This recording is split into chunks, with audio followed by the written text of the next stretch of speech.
Depuis la découverte de l'atome au 5e siècle par le savant grec Démocrite, d'où l'électricité tire son origine, en passant par la révolution industrielle en Angleterre et l'essor de l'innovation technologique à travers le monde, l'électricité, suivant l'expression de Lénine, s'avère comme base du développement industriel et économique.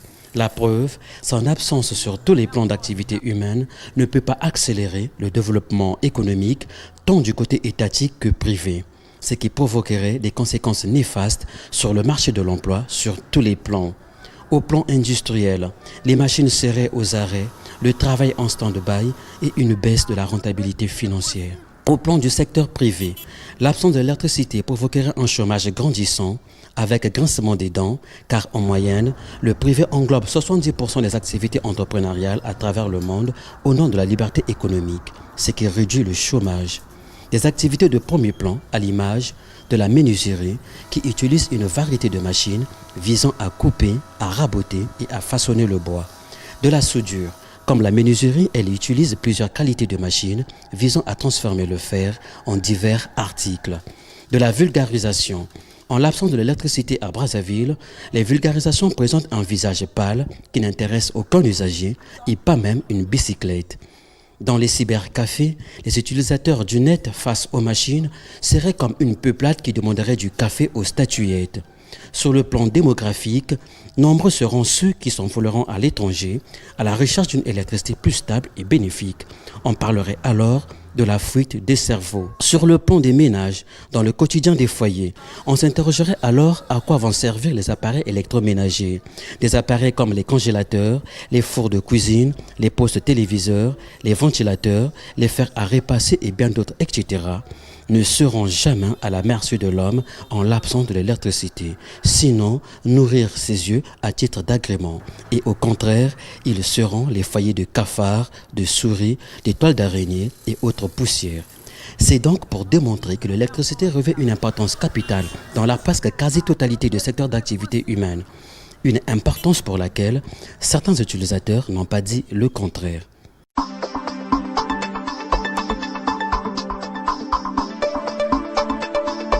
Vous savez qu'on a toujours dit que l'eau et l'énergie électrique, ce sont des sources de développement.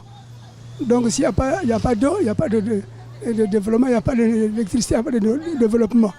Et je pense que le développement d'un pays ne se fonde que sur l'eau et l'électricité. Or, s'il n'y a pas d'électricité, il n'y a pas de développement dans un pays, même pas dans les ménages. Parce que tout le monde doit garder les choses dans le congélateur, le réfrigérateur, et il faut avoir l'électricité, même pour les enfants, pour lire. Hein? Vous avez l'exemple vous-même ici, nous nous trouvons devant une vulcanisation. Comme il n'y a pas de courant, il n'y a pratiquement rien ici. Même quand on a les bars, là, ou dans les boucheries, quand il n'y a pas de courant, tout se putrifie. Les poissons pourris, on a besoin de les jeter, tout ça. Là. Et c'est ça. Le courant a une importance capitale.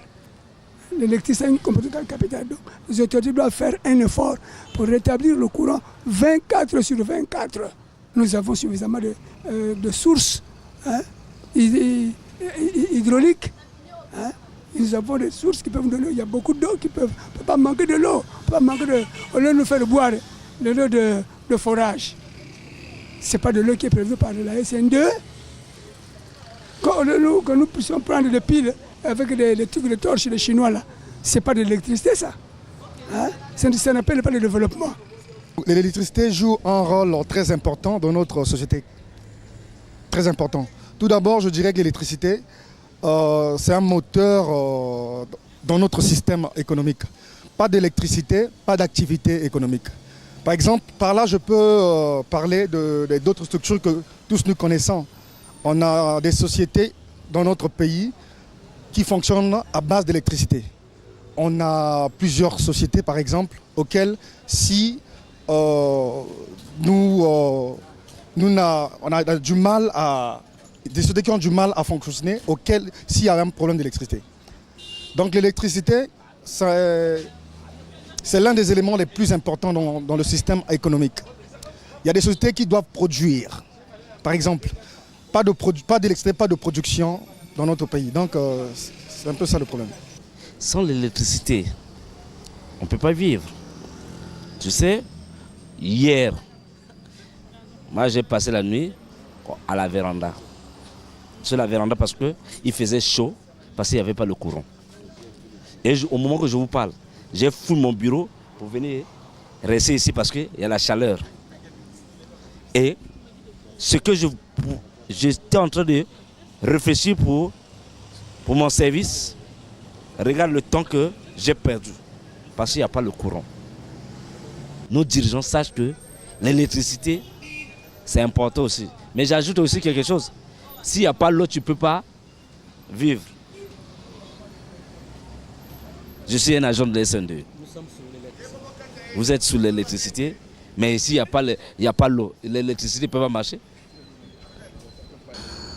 D'autres économies peuvent être en marche, d'autres non. Actuellement, nous avons un système de panneaux solaires. Actuellement, nous avons des générateurs. Pourquoi dire que d'autres économies ne peuvent pas être en marche? Je dis oui et non. Oui, pourquoi? Il y a un système de panneaux solaires. Non, pourquoi? Parce qu'il y a d'autres qui dépendent carrément de l'électricité. Parce qu'il y a beaucoup de trucs qui fonctionnent avec l'électricité. Les guichets automatiques qui fonctionnent avec l'électricité, les clim et les autres trucs. C'est vrai. Mais sans l'électricité, dans le temps, on faisait comment? C'est ça d'abord le problème. C'est vrai que nous sommes dans les générations futures, mais apparemment nous parlons de l'électricité comme un sujet tabou, c'est pas trop bien.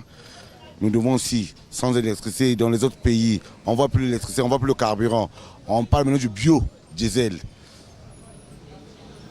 Avant, on n'avait pas de station d'essence, on pompait avec la main.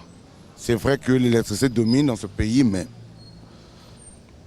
je ne peux pas en mettre comme un sujet tabou. Du reste, que dire de plus? L'absence de l'électricité constitue un frein au développement industriel et économique capable de faire chuter le PIB, ralentir l'impôt et baisser chaque année l'index de Combs au point de teuffer la liberté économique. Or, il n'y a pas de liberté politique sans liberté économique. Voilà qui nécessiterait donc la présence de l'électricité 24 heures sur 24.